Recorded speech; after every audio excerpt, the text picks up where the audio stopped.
आप सभी का स्वागत है। अभी इस वीडियो में मैं आपको ये जैक असेंबली कंप्लीट करके बताऊंगा। जैसा कि लास्ट वीडियोस में आपने देखा था कि मैंने इस पूरे असेंबली के जो कंपोनेंट्स हैं वो कंपोनेंट्स पार्ट मॉडलिंग के थ्रू आपको ड्रॉ करके बताया था। अब नेक्स्ट हम क्या करेंगे, वो सारे कंपोनेंट्स को असेंबल करेंगे और इस असेंबली को कंप्लीट करेंगे। तो चलिए स्टार्ट करते हैं। तो देखिए, सबसे पहले स्टार्ट में मैकेनिकल डिज़ाइन में हम असेंबली डिज़ाइन में चले जाते हैं और हमें यहाँ पे क्या करना होता है, इंसर्ट्स में एग्जिस्टिंग कंपोनेंट पे क्लिक करना होता है, फिर देन प्रोडक्ट पे क्लिक करना होता है। तो देखिए, जब प्रोडक्ट पे हम क्लिक करते हैं तो हमें लोकेशन पूछता है कि आपका ऑब्जेक्ट किधर है। अभी हमारा लोकेशन ऑलरेडी इधर पे ओपन है, लेकिन अगर आपको लोकेशन पता है कहीं और है तो आप यहाँ से इसको बदल सकते हैं। ठीक है, जैसे कि मैंने डेस्कटॉप में असेंबली पार्ट के नाम से जो फोल्डर बनाया था, उसमें न्यू फोल्डर के अंदर इसको पूरा सारे कंपोनेंट्स को मैंने ऐड किया हुआ था। तो अभी मैं किसी भी एक पार्ट को सिलेक्ट करके कंट्रोल ए से सिलेक्ट ऑल कर इसको ओपन करूँगा। तो देखिए, जब मैं इसको ओपन कर रहा हूँ तो आपको एक मैसेज आपको दिख रहा होगा कि इधर एक मैसेज आ रहा है पार्ट नंबर कॉन्फ्लिक्ट्स का। अब ये क्या मैसेज है, देखिए, जैसा कि लास्ट वीडियोस में आपको याद होगा कि मैंने इस असेंबली के एक, आपको ये जो पिन येलो कलर से दिख रही है, एक पिन इधर लगेगी और एक पिन इधर लगेगी। ये दो पिन या फिर हम बोल सकते हैं दो स्क्रू हमने बनाए थे, जिसका एक का नेम था स्क्रू इंटरमीडिएट पिन और एक था स्क्रू एंड कनेक्शन। तो स्क्रू इंटरमीडिएट मतलब जो बीच में लगने वाला है, और इस पर्टिकुलर पिन में क्या था, थ्रू आउट होल था, ताकि इस होल के अलोंग जो लीड स्क्रू है वो हमारा मूव हो सके। और एक ये पिन था जो एंड में लगेगा और इसमें होल थ्रू आउट नहीं था, एक एंड पे जाके कुछ डिस्टेंस पे जाके रुक जाता था।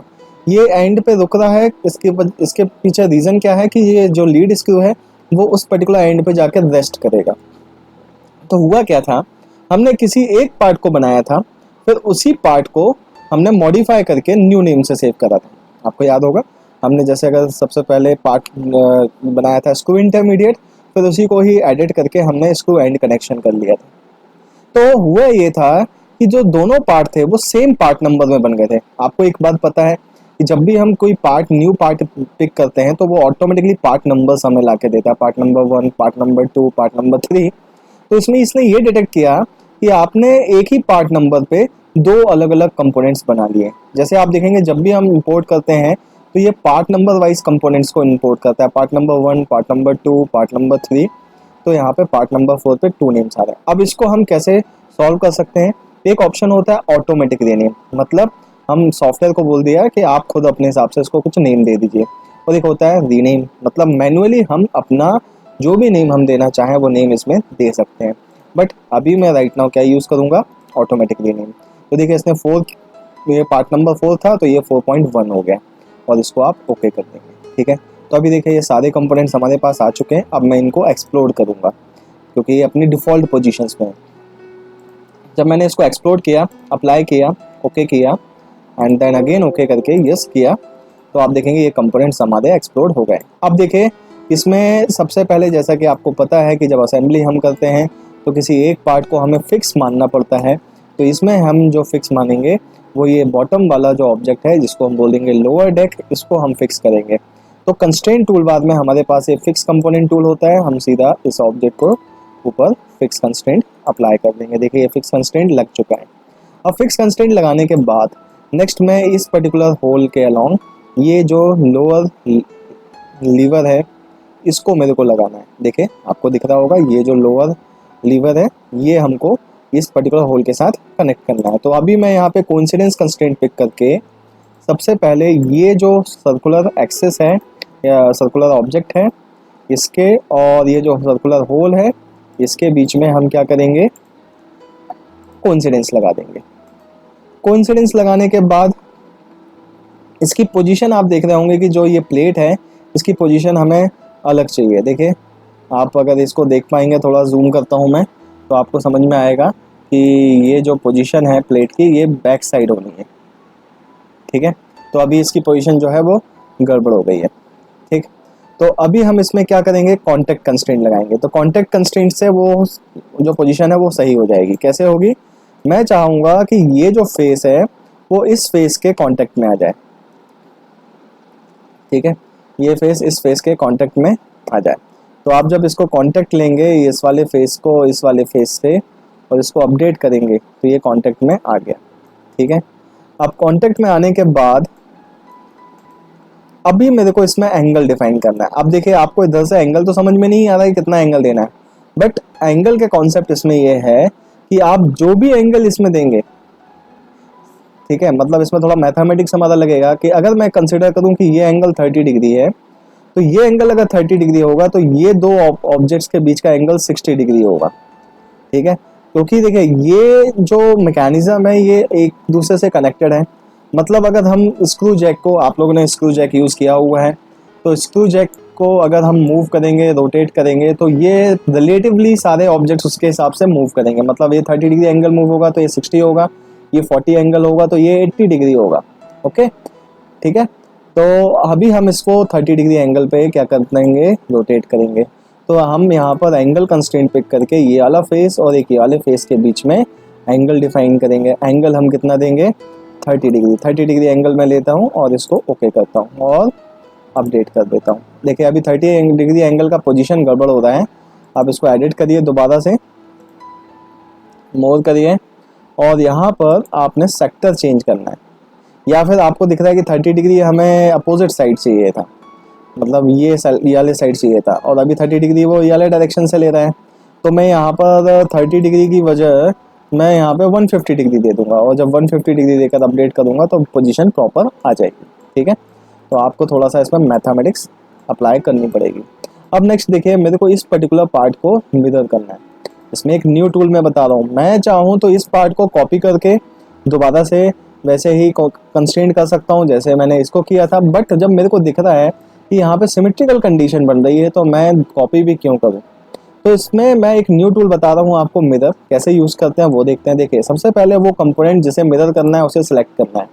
अब एक बात ध्यान रखिएगा आप कि जब आप असेंबली में मिरर करते हैं तो देखिए जब मैं इस फेस के ऊपर क्लिक कर रहा हूँ तो ये कंपोनेंट यहाँ हाईलाइट हो रहा है, बट आपको असेंबली में ये आदत डालनी है कि हमें कंपोनेंट को डायरेक्टली पूरा सिलेक्ट करना है। अभी देखिए जब मैं फेस सिलेक्ट कर रहा हूँ तो सिर्फ फेस सिलेक्टेड दिख रहा है, लेकिन आपने पूरे कंपोनेंट को ही सिलेक्ट करना है। पूरा कंपोनेंट जब हमने सेलेक्ट किया और यहाँ पर आपको इंसर्ट्स ऑप्शन दिख रहा होगा, इंसर्ट्स में आपको किस में जाना है, सिमेट्री में। जब सिमेट्री में जाते हैं तो सिलेक्ट द सिमेट्रिकल प्लेन, तो आपको वो प्लेन डिफाइन करना है जिस प्लेन के अबाउट मिरर होना है। तो देखिए मैंने इस प्लेन को जैसे ही सिलेक्ट किया तो आप देखेंगे एक अलग से एक डायलॉग बॉक्स ओपन हो रहा है जिसमें पूछ रहा है मिरर न्यू कंपोनेंट, ऑप्शन दे रहा है कि आपको एक न्यू कंपोनेंट को मिरर करना है। आपने इसको फिनिश किया तो आप देखेंगे ये कंपोनेंट हमारा मिरर होकर आ गया। तो इसमें बेनिफिट क्या है, आपने इसको कंस्ट्रेंट किया, ये ऑटोमेटिकली कंस्ट्रेंट है, ठीक है। अब इसके बाद देखिए ये दो लिंक हमको लगानी है, एक यहाँ पे भी दो लिंक लगेंगी। तो ये दो लिंक कहाँ पे, वो लिंक किधर है, ये है हमारी अपर लिंक। तो अभी मैं इसमें सबसे पहले कोइंसिडेंस कंस्ट्रेंट अप्लाई कर देता हूँ। ये सिलेंड्रिकल पार्ट और इसका थोड़ा सा जूम करेंगे, सिलेंड्रिकल एक्सेस मेरे को दिखनी चाहिए। तो ये देखिए एक्सेस ये वाली, ठीक है। एंड देन इसके बाद मैं इसको अपडेट करूँगा। अपडेट करने के बाद मैं कांटेक्ट करना चाहूँगा ये वाले फेस को। मैंने कांटेक्ट कंस्ट्रेंट पिक करके ये वाला फेस और ये वाला फेस के बीच में हमने क्या अप्लाई करा, कांटेक्ट। अब कांटेक्ट कंस्ट्रेंट के बाद एंगल, अब एंगल देखिए मैंने इधर पे 30 डिग्री एंगल मेंटेन किया हुआ था, आपको याद होगा, जैसे कि यहाँ पे 150 दिख रहा है तो ये एंगल 30 डिग्री है। तो मेरे को ये दो ऑब्जेक्ट के बीच का एंगल कितना मेंटेन करना है, 60 डिग्री, ठीक है। डबल हो जाएगा कैसे, अल्टरनेट इंटीरियर एंगल के कॉन्सेप्ट से। ये एंगल अगर 30 डिग्री है तो ये एंगल 30 डिग्री होगा, जो ये स्क्रू लीड स्क्रू दिख रहा है आपको इससे। तो ये एंगल 30 है तो ये ऊपर का ये एंगल भी 30 ही रहेगा। तो अभी देखिए 30 + 30 कितना हो जाएगा, 60 डिग्री एंगल। तो मैं इधर पे एंगल कंस्ट्रेंट पिक करके ये जो फेस है और एक ये वाला फेस, जो इसको थोड़ा सा जूम कर लें ताकि प्रॉपरली फेस को ही सिलेक्ट करें, एज को सिलेक्ट ना करें। ये फेस हमने सिलेक्ट किया। अब देखिए ये एंगल हमें ला के दे रहा है, बट हमें एंगल का थोड़ा सा पोजीशन या जो सेक्टर है एंगल का वो चेंज करना है। देखिए एंगल का सेक्टर अभी अपोजिट साइड आ रहा है, ठीक है। तो अभी इसको हम चेंज करते हैं, इसको सेक्टर 2 लेते हैं, ये भी नहीं चाहिए हमें, सेक्टर 3 लेते हैं, ये चाहिए। देखिए सेक्टर 3 में एंगल कितना दे रहा है, 120, बट मेरे को कितना चाहिए, 60 डिग्री। और 60 डिग्री देकर मैंने इसको अपडेट किया। अब इसके बाद नेक्स्ट हमें क्या करना है, इसी पार्ट को मिरर कर लेना है। मतलब मैं दोबारा बनाने की बजाय या दोबारा इसको इंपोर्ट करने की बजाय इसको मैं सिमेट्री करूँगा। तो मैंने इस पार्ट को सिलेक्ट किया, इंसर्ट्स में गया, सिमेट्री पर क्लिक किया और बीच वाला जो प्लेन होगा वो ये प्लेन होगा। इस प्लेन को डिफाइन करते हुए मैंने इसको फिनिश किया। ओके, अब नेक्स्ट अगेन मेरे को ये पार्ट को जो है सिमेट्री सामने की तरफ करना है। तो ये पार्ट कौन सा है, 6, पार्ट नंबर 6 है। इंसर्ट्स पे क्लिक किया, सिमेट्री पिक किया एंड ये प्लेन को सिलेक्ट करके अगेन मैंने इसको सिमेट्री किया। फिर लास्ट में हम ये वाले प्लेन को, ये ऑब्जेक्ट को सिलेक्ट करेंगे, सिमेट्री ऑफ पार्ट 6 को। इंसर्ट्स में गए, सिमेट्री क्लिक किया एंड प्लेन अगेन मैं ये बीच वाला ही प्लेन पिक करूँगा और इसको फिनिश करूँगा। तो देखिए ये हमारे कंपोनेंट्स क्या हो गए, कनेक्ट हो गए प्रॉपरली। अब नेक्स्ट हमें क्या करना है, ये जो आप देख रहे होंगे अपर डेक, जो आपको ये ऊपर का बेस दिख रहा है, ये हमें बनाना है। तो इसमें सबसे पहले हम कोइंसिडेंस कंस्ट्रेंट पिक करेंगे। ये एक्सिस को इस सिलेंड्रिकल एक्सिस के साथ कोइंसिडेंस, इस पर्टिकुलर होल का इस होल के साथ कोइंसिडेंस, और इसको मैं अपडेट कर दूंगा। अपडेट करने के बाद अभी हमें नेक्स्ट क्या करना है, फेस को कांटेक्ट में लाना है। ये फेस जो है ये कांटेक्ट में आएगा इस वाले फेस के, और इसको भी अपडेट कर देंगे। तो आप देखेंगे ये कंपोनेंट हमारा आ गया। अब इसके बाद नेक्स्ट हमें क्या करना है, ये जो पिन आपको दिख रही है, ये पिन ये 4 होल्स में लगाना है। ठीक है, तो अभी मैं इस पिन को भी कोइंसिडेंस कंस्ट्रेंट करूंगा पहले तो।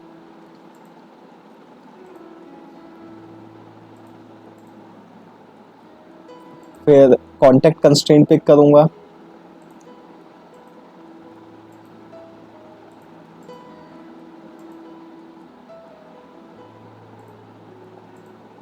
और इसको मैं अपडेट करूंगा। तो देखिए ये पिन हमारा जो है लग गया। बट इस पिन के साथ आपको एक इशू समझ में आ रहा होगा कि ये पिन का लेंथ छोटा है। देखिए ये पिन का लेंथ कम है, और देखा जाए तो ये पिन तो पूरा एंड तक होना चाहिए। तो अभी हमें अगर कभी ज़रूरत पड़ जाए कि हम चाह रहे हैं कि ये कंपोनेंट को हमें एडिट करना है, तो असेंबली में एक फीचर होता है कि हम इसको कभी भी क्या कर सकते हैं, एडिट कर सकते हैं। कैसे एडिट करेंगे वो मैं आपको बताता हूँ। देखिए आपने ये कंपोनेंट पहले पता करना है कि ये कंपोनेंट कौन सा है। कंपोनेंट नंबर पार्ट मतलब पार्ट नंबर जो है ये कौन सा है, 8 है। तो आप इस पार्ट नंबर 8 को एक्सपांड करिए, इसको भी एक्सपांड करिए, और जो ये पार्ट बॉडी आपको दिख रही है इस पार्ट बॉडी पर डबल क्लिक करिए। जब इसको आप डबल क्लिक करेंगे तो देखिए ये पैड 1 एंड पैड 2 ये आ गया। तो अभी इसका लेंथ हमें क्या करना है, इंक्रीज करना है। अब कितना इंक्रीज करना है, इस टोटल डेप्थ के अलॉन्ग, इस टोटल डेप्थ के बराबर हमें इंक्रीज करना है। तो इसके लिए मैं इसको थोड़ा सा नीचे इसका वैल्यू देख लेता हूँ पहले। टोटल वैल्यू कितना है, 70 है। ठीक है, तो मेरे को ये पता चल गया कि मेरे को ये जो ये ऑब्जेक्ट, ये जो पेन है, इसकी जो ये लेंथ है इसको 70 करना है। तो पैड नंबर 2 पे डबल क्लिक करूंगा मैं, और इसका वैल्यू कितना दे दूंगा, 70। और 70 करने के बाद अब देखिए ये 70 हो चुका है। आप यहाँ पे देखेंगे, ये देखिए ये पेन एंड तक आ चुकी है। ठीक है, 70 करने के बाद अब नेक्स्ट हमें क्या करना है, वापस से मॉडल पार्ट में आना है, मतलब वापस से असेंबली में आना है। अब असेंबली में वापस आना है तो क्या करना पड़ेगा, प्रोडक्ट नंबर 1 जो प्रोडक्ट है, जो ये देखिए प्रोडक्ट क्या शो करता है, असेंबली को। तो आप इस पर दोबारा डबल क्लिक करिए। जब इसको डबल क्लिक करेंगे तो वापस से हमारे पास असेंबली के टूल्स आ जाएंगे। तो आप देखेंगे ये पिन हमने एडिट कर ली है। अब इस पिन को, जो पिन नंबर, पार्ट नंबर क्या था इसका, पार्ट नंबर 8, इसको हमें सिमेट्री करना है। तो मैंने इसको सिलेक्ट किया, इंसर्ट्स में गया, सिमेट्री पिक किया, ये प्लेन सेलेक्ट किया, फिनिश किया। नेक्स्ट में देखो यही पिन को ऊपर भी लगा अप्लाई करना है, बट प्रॉब्लम ये है कि इसके लिए मेरे को बीचों बीच एक प्लेन होना चाहिए, मिरर प्लेन। तो अब मैं यहाँ पे मिरर प्लेन की बजाय मैं क्या करूँगा, इधर कॉपी करूँगा। तो इस पार्ट को सिलेक्ट करके माउस राइट क्लिक करके कॉपी करिए, और प्रोडक्ट पे जाकर राइट क्लिक करके पेस्ट करिए। तो ये देखिए पेस्ट हो चुका है, सेम पोजीशन पे पेस्ट हुआ है। तो आपको ये कंपास को यूज़ करते हुए इस पोजीशन पे कंपास को रखना है। और जो ये लास्ट वाला पार्ट देखिए, ये लास्ट में आपको दिखा रहा है कि ये कॉपी करके आपने लेकर आए हुए, इसको आप मूव कर लेंगे। ठीक है, और इसको वापस ओरिजिनल पोजीशन पे रख देंगे। अभी मैं वापस से कोइंसिडेंस कंस्ट्रेंट पिक करता हूँ, ये वाले एक्सेस को इस एक्सेस के साथ कॉन्टेक्ट कंस्ट्रेंट की बात की जाए तो ये फेस को इस फेस के साथ हमने क्या किया, कॉन्टेक्ट कंस्ट्रेंट लगा के इसको अपडेट कर दिया। अब नेक्स्ट हमें यही पार्ट को मिरर करना है, तो पार्ट नंबर 8.2 इसको सिलेक्ट करके इंसर्ट्स में जाएंगे, सिमेट्री प्लेन हमारा ये बीच वाला ही प्लेन रहेगा, ये देखिए बीच में प्लेन है हमारे पास ऑलरेडी, तो हमने इसको मिरर कर दिया। तो आप देखेंगे ये ऑब्जेक्ट भी फिनिश हो गया। अब नेक्स्ट हमें क्या करना है, दो पिन लगानी है, देखिए एक पिन ये बीच वाली और एक पिन ये एंड वाली। तो इसको मैं अभी थोड़ा ऊपर कर लेता हूँ। देखिए क्या होता है, जब स्पेसिफिकेशन ट्री में नंबर ऑफ पार्ट्स बढ़ते हैं तो स्पेसिफिकेशन ट्री का साइज बड़ा होता जाता है। तो इसको मैं ऊपर की तरफ ड्रैग कर देता हूँ ताकि मेरे को वर्किंग स्पेस ज़्यादा मिल जाए। अब देखिए ये हमारे पास ये स्क्रू हैं, इनको हमें अप्लाई करना है, इनको लगाना है। तो इसको सबसे पहले तो हमें ये देखना है कि एंड वाला कौन सा है। एंड जो है वो ये वाला है, ये तो थ्रू आउट होल ज़्यादा है तो इंटरमीडिएट का होगा, ये एंड का ये है। तो मैं यहाँ पर कोइंसिडेंस कंस्ट्रेंट पिक करके ये एक्सेस को इस पर्टिकुलर एक्सेस के साथ कोइंसाइड करूँगा। पहले कोइंसाइड करने के बाद नेक्स्ट मेरे को ये जो फेस है, इस फेस को कांटेक्ट में लाना है इस फेस के, तो ये कांटेक्ट में आ जाएगा और इसको मैं अपडेट कर देता हूँ। तो देखिए ये आ गया। अभी देखिए मैंने कांटेक्ट में लेकर आया, बट आपको यहाँ पे दिख रहा होगा कि ये जो ऑब्जेक्ट है ये आपस में इंटरसेक्ट हो रहा है, दिख रहा है आपको। तो हमें यहाँ पर एक और न्यू टूल यूज करना पड़ेगा, या हमें ये कांटेक्ट कंस्ट्रेंट जो है ये डिलीट करना पड़ेगा। अब ये जो है ये हमें क्या चाहिए, ये ऑब्जेक्ट एग्जैक्टली बीचों बीच चाहिए, तो वो कांटेक्ट कंस्ट्रेंट हमने गलत लगाया। तो कांटेक्ट कंस्ट्रेंट हमने कैसे डिलीट किया था, हमारे पास जो यहाँ पर ये सिंबल आ रहा होता है ये कांटेक्ट कंस्ट्रेंट का, देखिए सरफेस कांटेक्ट है, इसको डिलीट कर दीजिए। और अभी वापस से कांटेक्ट कंस्ट्रेंट लेकर ये जो फेस है, सॉरी फेस ना सेलेक्ट करके मैंने एज सेलेक्ट किया है, ये जो फेस है इस फेस को ये वाले फेस से आप कांटेक्ट में ला देंगे। तो देखिए ओके अभी भी इशू है।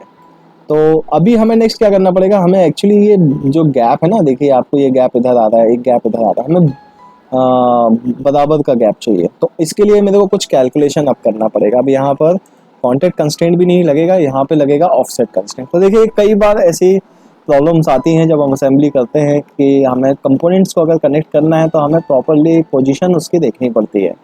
तो अभी देखिए मैं पहले ये लिंक और ये लिंक के बीच का गैप देखूंगा कि ये गैप आखिर कितना बन रहा है। तो देखिए इसके लिए मेरे को कुछ कंपोनेंट्स को पहले रेफर करना पड़ेगा। जैसे कि आप यहाँ पे देख रहे होंगे कि ये जो बीच का गैप है ये 40 है, मतलब ये जो आउटर वाला जो पार्ट दिख रहा है, ये जो अपर लीवर है सॉरी लोअर लीवर है, इसका ये जो गैप है ये 40 है। अब इसका थिकनेस देखना पड़ेगा मेरे को कि ये थिकनेस कितना है, ये थिकनेस 5 है। तो देखिए 5 इधर थिकनेस जाएगा, 5 इधर थिकनेस जाएगा, तो 40 में टोटल 10 माइनस होगा तो 30, मतलब ये जो बीच का जो गैप है इस पर्टिकुलर एज से इस एज का ये गैप 30 है। अब मेरे को ये देखना होगा कि ये टोटल कितना है, ये 25 है, मतलब 30 में 25 को एडजस्ट होना है, तो 5 का हाफ क्या होगा 2.5। समझ गए आप, मतलब मेरे को ये जो इसके वाले डायरेक्शन का जो फेस है ये फेस और इस फेस के बीच में 2.5 का गैप मेंटेन करना पड़ेगा। तो मैं इधर से ऑफसेट पिक करके ये वाला फेस और एक ये वाला फेस, इन दोनों के बीच में जो गैप डिफाइन करूंगा वो 2.5 कर दूंगा और इसके बाद इसको अपडेट कर दूंगा। तो देखिए अब ये प्रॉपर पोजीशन पे आ गया। अब देखिए लेकिन इसका जो होल है उसकी पोजीशन सही नहीं है, ये जो होल की पोजीशन है ये गड़बड़ है, ठीक है। तो इसको अभी हम एज इट इज ही रहने देते हैं, बाद में हम इसको चेंज करेंगे, ठीक है। अब नेक्स्ट हम क्या करेंगे, यहाँ पे जो पिन हमें लगनी है, स्क्रू लगना है, इसको लगाते हैं। तो अगेन मैं यहाँ पर कोइंसिडेंस कंस्ट्रेंट पिक करूँगा, इस पर्टिकुलर एक्सेस को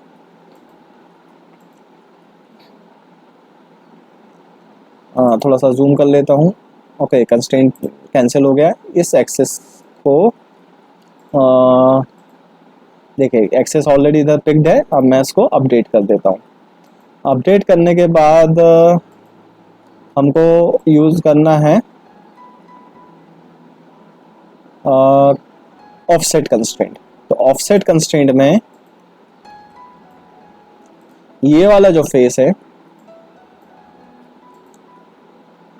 और ये जो फेस है, इन दोनों फेसेस के बीच में देखिए अभी वैल्यू माइनस में आ रहा है, प्लस 2.5 mm होना है।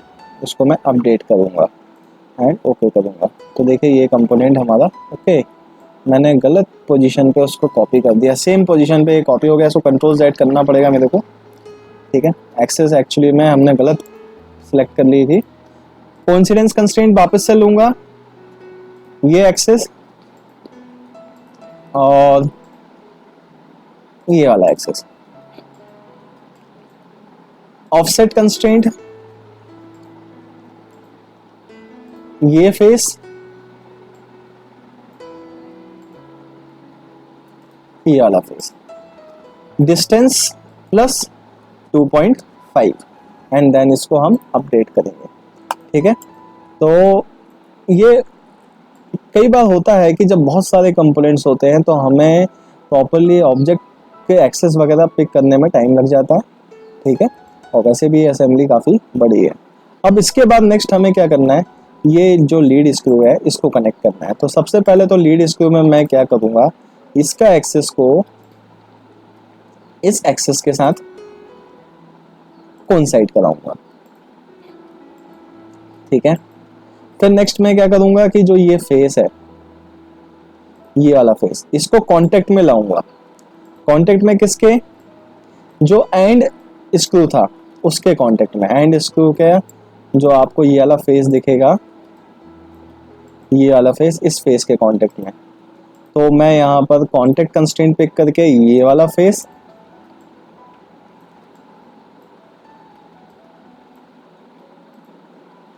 एंड ये वाला फेस, इसको हम अपडेट कर देते हैं।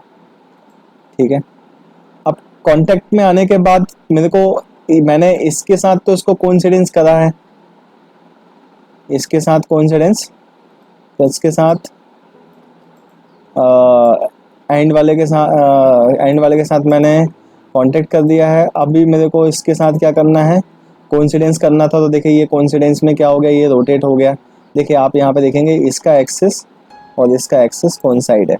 अभी नेक्स्ट हम यहाँ पे कोइंसिडेंस कंस्ट्रेंट वापस से लेंगे और इस पर्टिकुलर होल के साथ भी कोइंसिडेंस करेंगे और इसके बाद इसको अपडेट करेंगे। तो ये देखिए आ गया।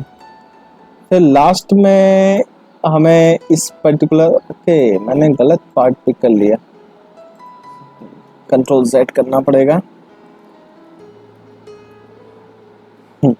देखिए मिस्टेक हो जाती है। तो देखिए ये पार्ट था, हमने ये जो हैंडल है हमारा, ठीक है, तो हमें इस पार्ट को कोइंसिडेंस करना है। तो अभी मैं फिर से कोइंसिडेंस पिक करके ये जो फेस, ये जो सिलेंड्रिकल पार्ट है और जो इसमें मैंने होल किया हुआ है एंड वाले स्क्रू में, इस होल के साथ कोइंसिडेंस करेंगे एंड देन अपडेट करेंगे। तो देखिए ये प्रॉपरली अब कोइंसिडेंस पूरा हो चुका है। कोइंसिडेंस होने के बाद अब मेरे को नेक्स्ट क्या करना है, फेसेस को कांटेक्ट में लाना है, ये फेस। तो मैं यहाँ पर कांटेक्ट कंस्ट्रेंट पिक करके ये वाला फेस एंड आप देख रहे होंगे कि जब मैंने कोइंसिडेंस दोनों स्क्रू से किया तो स्क्रूज की जो पोजीशंस है वो ऑटोमेटिकली ठीक हो गई। देखिए जो स्क्रू का पोजीशन है वो ऑटोमेटिकली क्या हो गया, ठीक हो गया। तो हमें उसको रोटेट वगैरह करने की ज़रूरत नहीं थी। ठीक है, इसके बाद इसको जब हम अपडेट करेंगे तो देखिए ये प्रॉपर पोजीशन में आ चुका है। ठीक है, तो आपको आई थिंक ये समझ में आ चुका होगा। अब नेक्स्ट हमें क्या करना है, ये जो कनेक्टर है इसको इधर कनेक्ट करना है। अभी मैं असेंबली ओपन करता हूँ। देखिए ये कनेक्टर कनेक्ट करना है, फिर देन ये हैंडल लगाना है। ठीक है, तो कनेक्टर के लिए भी आप क्या करेंगे, यूज़ कोइंसिडेंस कंस्ट्रेंट यूज़ करेंगे। ये कोइंसिडेंस कंस्ट्रेंट लिया, इसके साथ कांटेक्ट कंस्ट्रेंट भी ले ही लेता हूँ मैं। मेरे को मालूम है कि ये जो फेस है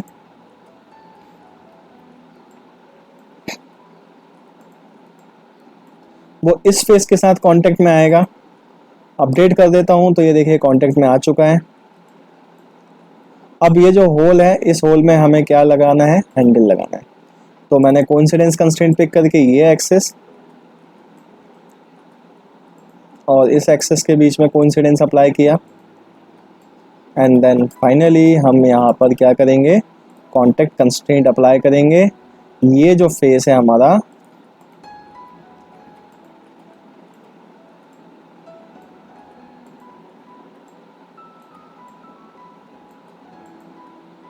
इस फेस से, ठीक है, एंड देन इसको हम क्या करेंगे, अपडेट कर देंगे। तो आप देखेंगे ये फाइनली हमारी असेंबली क्या हो चुकी है, कंप्लीट हो चुकी है, ठीक है। तो आपको इस असेंबली को पूरा प्रैक्टिस करना है।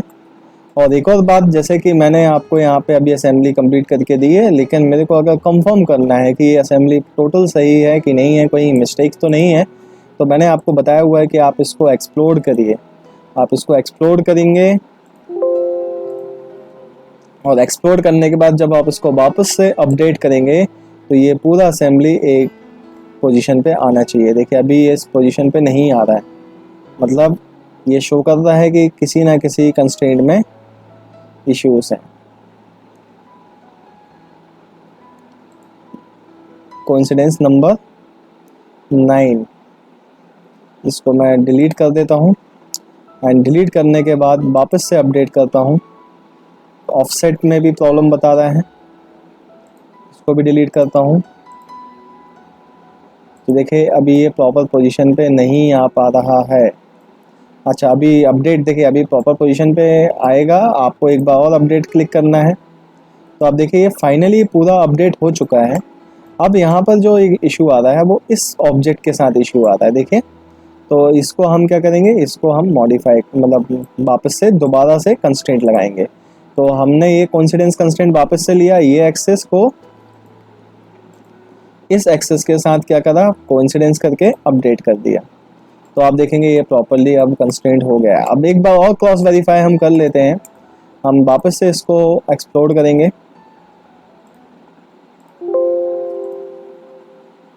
एंड देन वापस हम इसको अपडेट करेंगे तो ये ओरिजिनल पोजीशन में आना चाहिए, बट ये ओरिजिनल पोजीशन पे अभी भी नहीं आ रहा है। तो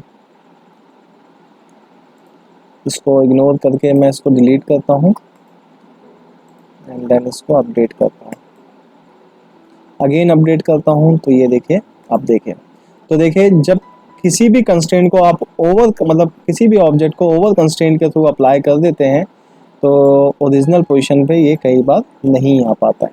देखिए अब देखिए, जब मैंने एक कंस्ट्रेंट जो मेरे को इसने बताया कि अननेसेसरी है, इस कंस्ट्रेंट को आपको लगाने का ज़रूरत नहीं है, जैसा कि हम स्केचेस में भी करते थे, ओवर कंस्ट्रेंट बताता था तो हमें उसको डिलीट करना होता था। तो वैसे ही हमने इसको भी डिलीट किया। अभी देखिए दोबारा से एक्सप्लोर करके हम चेक कर लेते हैं एक बार, और इसको दोबारा फिर हम अपडेट करेंगे, ठीक है, एक बार और अपडेट करेंगे। तो आप देखेंगे ये पूरा असेंबली हमारा ओरिजिनल पोजीशन पे आ चुका है, ठीक है। अब ये ओरिजिनल पोजीशन पे जब ये असेंबली आ गया है तो आप इस असेंबली को फिर सिंपली फाइल में जाकर सेव एज कर सकते हैं, ठीक है। तो आपको ये पूरा असेंबली को प्रैक्टिस करना है। डेफिनेटली ये असेंबली थोड़ी बड़ी है तो इसको आपको टाइम लगेगा प्रैक्टिस करने में, ठीक है। तो इसको आप करिए, और आगे मैं एक असेंबली आपको और बताऊंगा। अभी के लिए इतना ही, थैंक यू।